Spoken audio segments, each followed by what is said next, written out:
Buenas para todos. Hoy vamos a hablar de politraumatizado grave. Vamos a comenzar con algunas definiciones. Cuando hablamos de politraumatizado, hablamos de pacientes con un trauma, digamos, con patología traumática. ¿Qué es el trauma? Bueno, el trauma en medicina se entiende como el daño causado por una transferencia de energía externa hacia obviamente el cuerpo, lo cual provoca una injuria o bueno, daño, digamos. Debemos saber que hay muchos tipos de trauma, es decir, muchas formas de transferir energía desde un agente externo, como bueno, tenemos la cinética mecánica, que es la más frecuente, pero también existe trauma por energía térmica, como las quemaduras, eh, eléctrica, química y radiante. Obviamente por términos de prevalencia e importancia quirúrgica, eh, por lo general cuando hablamos de politraumatizado nos referimos a eh, trauma de una fuente de energía cinética mecánica. Cuando hablamos de politrauma, es decir, politraumatizado, por lo general hablamos de más de una injuria o lesión traumática, lo que es el prefijo poli, digamos, ¿no?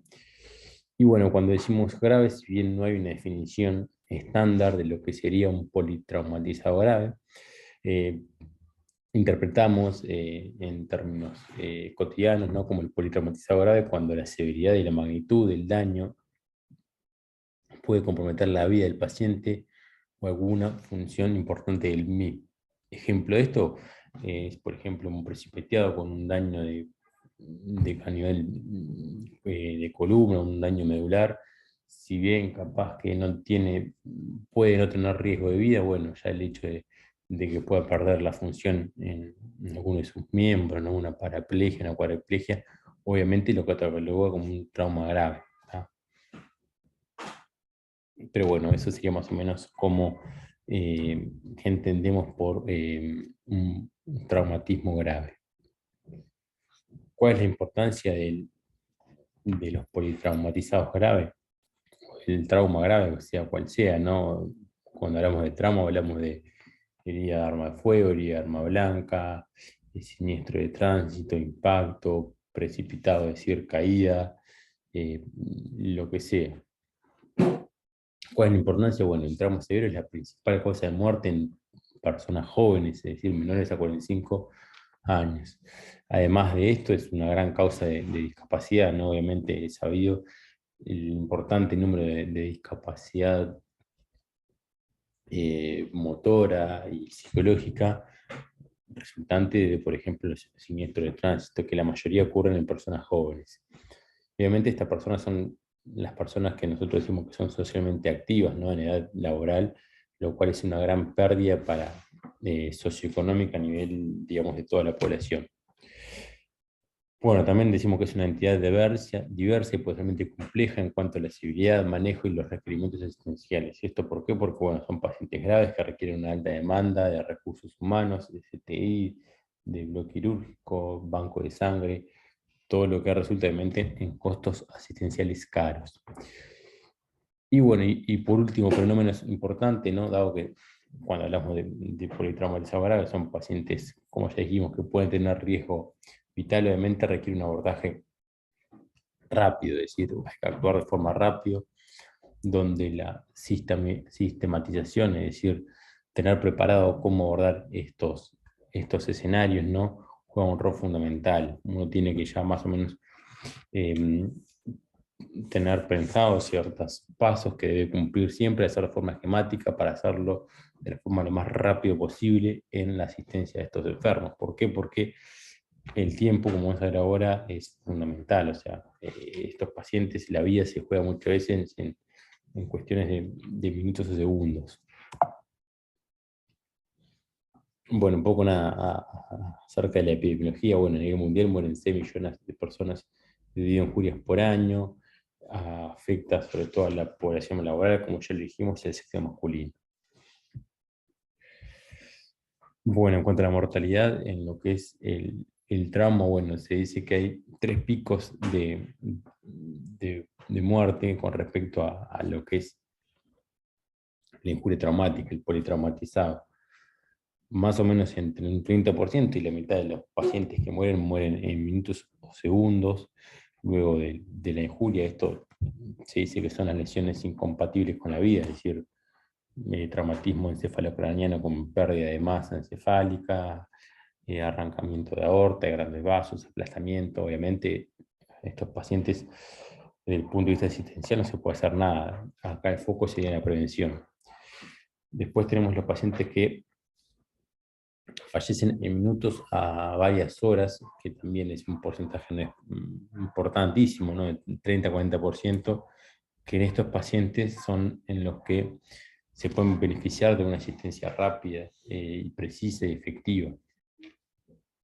Son en los pacientes en los que nosotros vamos a incidir desde el punto de vista asistencial. Y por último, un tercer pico, ¿no? Menos de un menor porcentaje, ¿no? En 10 semanas, que esto por lo general están vinculados a complicaciones de la asistencia. Por lo general, muchas complicaciones infecciosas, días a semanas luego de la asistencia, ¿no? Muchas veces pacientes hospitalizados. Que bueno, son complicaciones terapéuticas que obviamente también podemos muchas veces prevenir. Bueno, como dije, y ahora recalco más la importancia de un concepto que se llama Golden Hour, la hora de oro, que es la primera hora después del traumatismo, después del siguiente de tránsito, después del herida de arma de fuego, lo que sea, que es en la cual nosotros tenemos que actuar rápido. Esto que depende, bueno, de la atención prehospitalaria, ¿no? Que sea rápida, efectiva, y bueno, el rápido traslado a un centro hospitalario terciario, donde se pueda hacer una atención acorde, digamos, a las injurias del paciente. Y acá es donde nosotros podemos, muchas veces, mediante un tratamiento rápido, efectivo, un control de daños, control del sangrado, lo que fuera, evitar la mortalidad de estos pacientes. Bueno, algunos conceptos importantes con respecto a los politraumatizados, bueno, como ya dije, pero acá lo dejo por escrito y lo remarco, ¿no? Que sea actuar de forma rápida y sistematizada, ya que son pacientes graves cuya sobrevida puede ser muchas veces desde minutos a pocas horas de no realizar un tratamiento adecuado. Después, otro concepto adecuado importante en los politraumatizados, que como dijimos no pueden tener muchas lesiones, se debe tratar primero la mayor amenaza a la vida, es decir, si tiene una lesión de vía aérea y un sangrado, bueno, la lesión de vía aérea siempre va a tomar jerarquía. ¿Por qué? Porque puede matar antes al paciente que el sangrado. Entonces, obviamente, en situaciones de emergencia, no lo que prima es tratar la lesión que puede matar al paciente de la forma más rápida posible.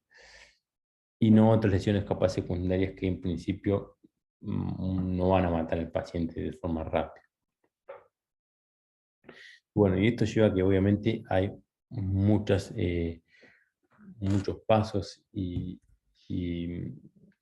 procedimientos, ¿no? Y medidas con respecto a la asepsia, a la antisepsia, que si bien sabemos son muy importantes en cualquier práctica quirúrgica, en estos casos donde son pacientes que muchas veces están lo que se llaman in extremis, es decir, se están muriendo, se están chocados con pérdida de una importante volemia, ¿no? Pierden relevancia, ¿no? ¿Por qué? Porque uno no se va a preocupar tanto por lo que es la correcta desinfección, por prevenir una infección postoperatoria cuando lo que está matando al paciente es que se está desangrando dentro de la panza, ¿tá? Entonces, como que el chip en estos pacientes muchas veces cambia, ¿no? Y lo que prima es actuar de forma rápida, obviamente, de forma con criterio, ¿no? Correcta, pero bueno, hay cosas que capaz que salen un poco de lo cotidiano, de la urgencia cotidiana, ¿no? Donde uno, si bien es una urgencia, tiene más tiempo para preparar al paciente, correcta desinfección, rasurado. Muchas veces en estos pacientes eso no se puede, ¿no? Bueno, nada, esto es un poco capaz que un poco de más, ¿no? Es lo que sean los pasos de de la atención del paciente politraumatizado, ¿no? Esto es todo parte de la sistematización, ¿no? Una revisión primaria donde se valora el paciente por primera vez, digamos, ¿no? La correcta reanimación, regulación, el paciente encontrarse estable o puede realizarse estudios de imagen, una revisión secundaria, regulación y bueno, luego el tratamiento definitivo. Nosotros dividimos la revisión primaria en lo que son, utilizamos estas letras, estas letras que corresponden a pasos, que son A, B, C, D, E.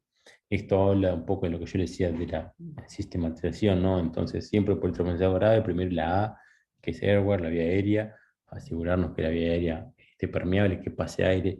B, de ventilación, es decir, que el paciente ventile, respire bien, no tenga lesiones a nivel del tórax.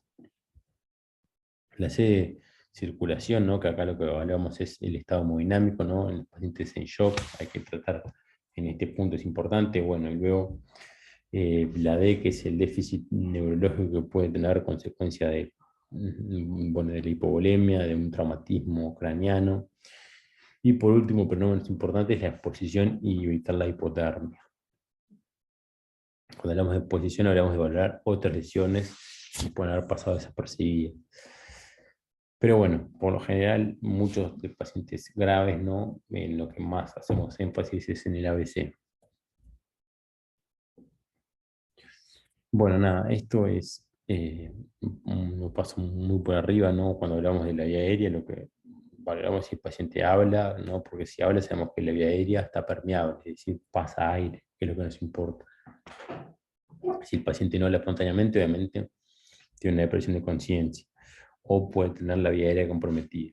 Y acá lo que descartamos es la obstrucción de la vía aérea, ¿no? Que bueno, puede ser una lesión mortal.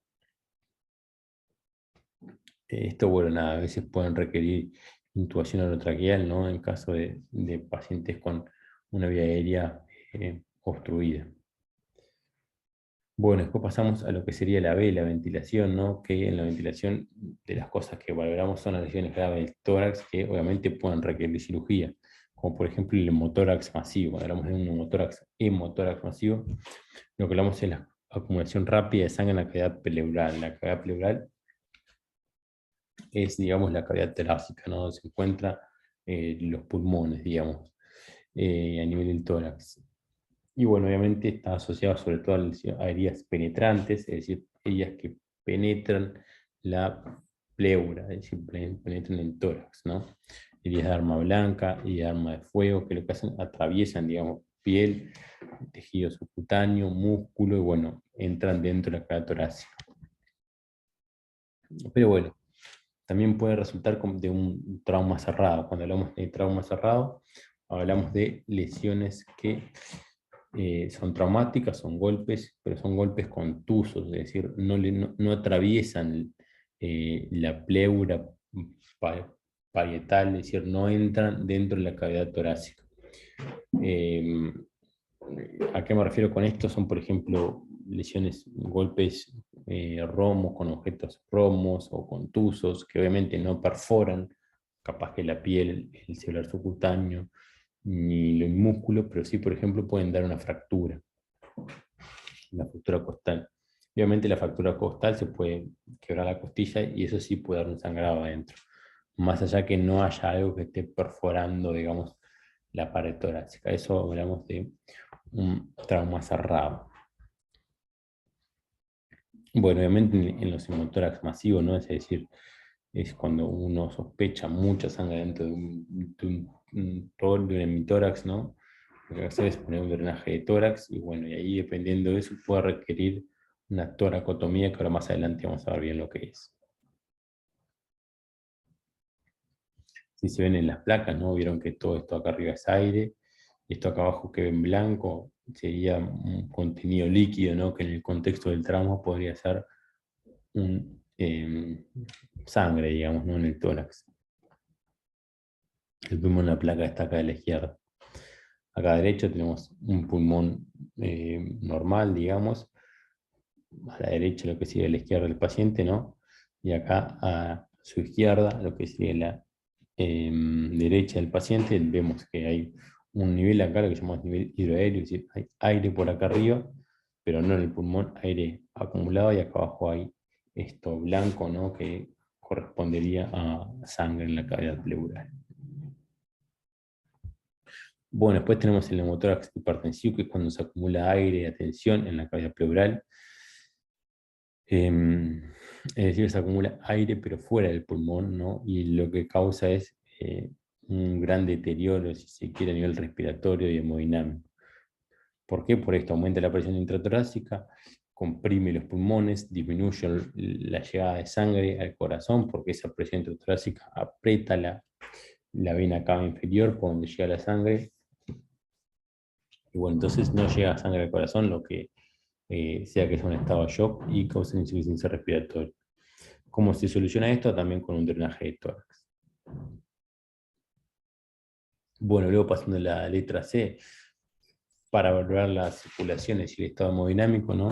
Acá lo que uno va a valorar son las hemorragias, es decir, que los sangrados, las hemorragias, son la primera causa de muerte en los politraumatizados. Entonces, bueno, acá sí donde la cirugía cumple un rol terapéutico muchas veces, ¿no? En pacientes en estado de shock hipovolémico, es decir, en aquellos pacientes que han sangrado lo suficiente como para causar un deterioro a nivel de la circulación, es decir, que es subóptimo, es decir, no da para cumplir con los requisitos funcionales del organismo, ¿no?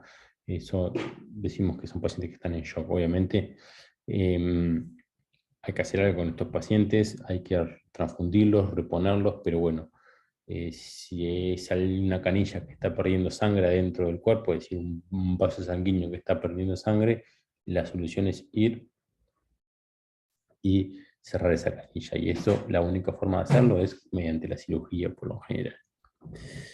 Y bueno, por lo general son lesiones de grandes vasos, ¿no? Como la aorta, la vena cava, los vasos ilíacos, venas renales, o el tubo digestivo, o bueno, también pueden ser lesiones sólidas como el vaso o el hígado, que son órganos muy ricamente vascularizados.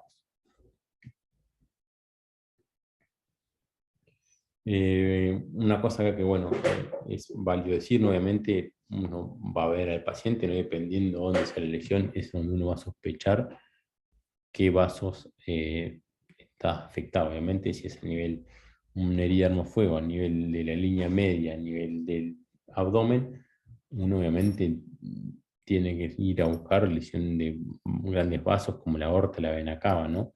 Que corren por la línea media. Si es, por ejemplo, una herida de arma blanca o herida de arma fuego a nivel precordial, ¿no? Obviamente uno tiene que sospechar herida cardíaca o herida de grandes vasos a nivel del tórax. Y eso obviamente va a guiar, ¿no? la técnica quirúrgica a realizar. Bueno, nada, el déficit neurológico se valora mediante la escala de Coma de Glasgow y la reactividad pupilar. Esto, bueno, nada, me parece que no les dé mucha importancia. Pero nada, simplemente saber que se valora también, luego de la circulación, el polo neurológico. Y por último, llegando a la letra E de exposición y evitar y la hipotermia, bueno, es importante en estos pacientes, tanto en el preoperatorio, es decir, la asistencia en el área de reanimación o en lo que fuera, y también así como en el intraoperatorio, en la propia cirugía, ¿no?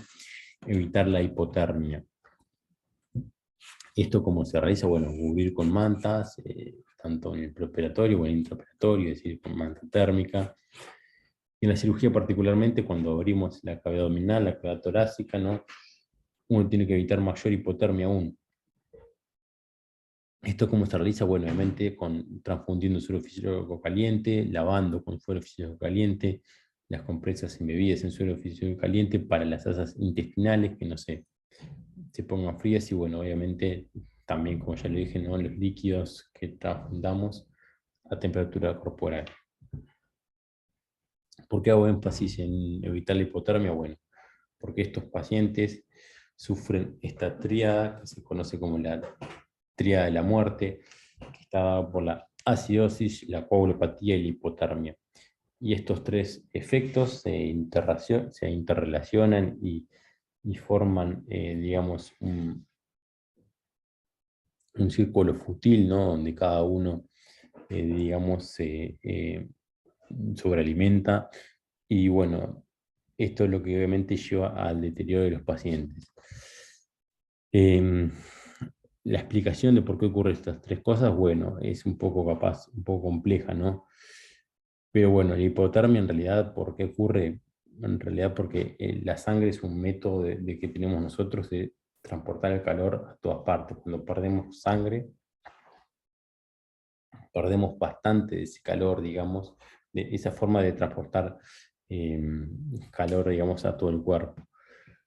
Entonces ahí ocurre la hipotermia. Y bueno, ¿qué pasa con la hipotermia?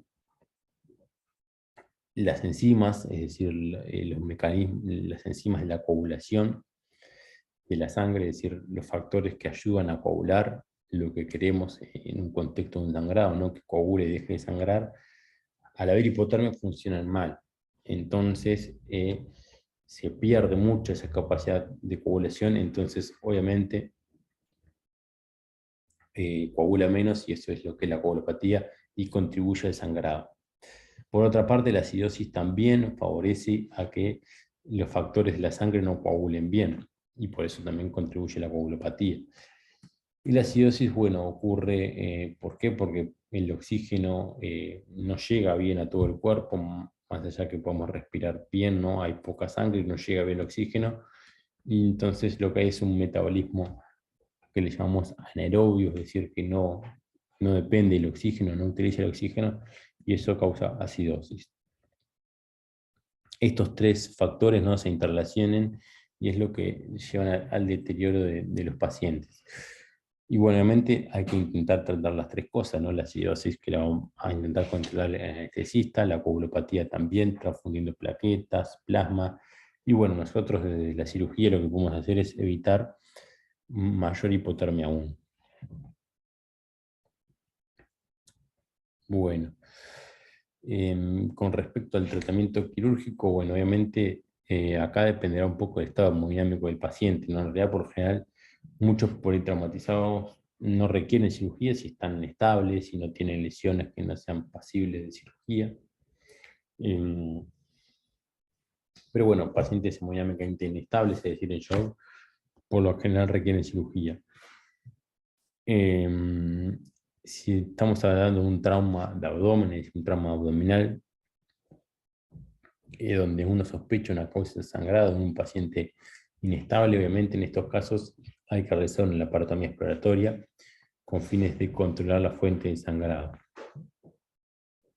Por otra parte, en trauma de tórax, ¿no? En un paciente grave, inestable, esto muchas veces, bueno, va a depender de la lesión que se sospeche, ¿no? Si uno sospecha una lesión en una herida cardíaca, obviamente capaz que uno va a ir derecho a una toracotomía. Si tiene un hemotórax, bueno, puede colocar un tubo de tórax, esa es la reanimación o bloque quirúrgico, y luego puede requerir una toracotomía de emergencia o urgencia para controlar de forma definitiva el sangrado. Bueno, en la paratomía exploratoria, por lo general, en el trauma se hace un abordaje, una mediana cifropúbica, o bueno, una mediana puede ser cifra supraumbilical, dependiendo de la zona de daño, ¿no? O infraumbilical, pero bueno, en pacientes muy graves se hace una mediana cifropúbica. Esto permite un abordaje rápido a toda la cavidad abdominal, no es fácil de realizar, fácil de reconstruir. Y bueno, en estos casos, cuando uno obviamente sospecha un sangrado, es decir, cuando un paciente está hemodinámicamente inestable, que sabe que tiene sangre dentro del abdomen, bueno, obviamente se va a precisar mucho material blanco y buena aspiración. ¿Por qué? Porque si no, uno va a entrar en el abdomen y va a ser todo sangre y no va a poder identificar nada. Obviamente acá lo que hay que hacer frente a un sangrado que esté matando al paciente, hay que ir a cerrar la canilla. Para esto obviamente es esto que dice acá, ¿no? La identificación rápida y el control del sangrado, para lo cual puede ser necesario clamas vasculares.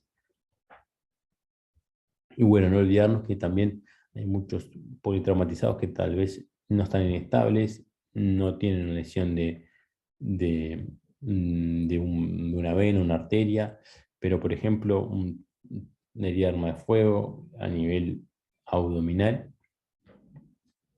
requiere muchas veces exploración. ¿Por qué? Porque uno también tiene que buscar lesión de víscera hueca, es decir, lesión de estómago, intestino, colon, donde obviamente si uno no hace nada y deja eso sin reparar, a la larga puede ser una contaminación peritoneal, una peritonitis, ¿no?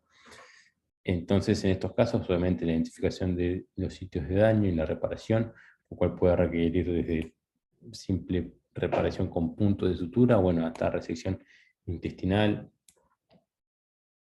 anastomosis o no, dependiendo de la situación, y bueno, para lo cual puede ser necesario clamp digestivos o máquina de sutura mecánica. Bueno, por último, para ir terminando, con respecto a las lesiones de tórax, ¿no? El abordaje utilizado es la toracotomía de urgencia muchas veces, la toracotomía anterolateral a nivel de quinto espacio intercostal, que lo que requiere es separadores autoestáticos. Bueno, estas se hacen en lesiones de grandes vasos, lesión cardíaca, lesión esofágica. Y bueno, obviamente no, también muchos clamps vasculares, material blanco, buena aspiración.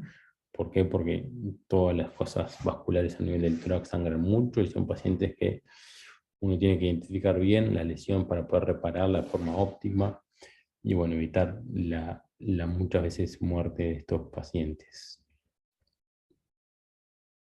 Bueno, esto ha sido todo. Muchas gracias y acá les dejo la bibliografía.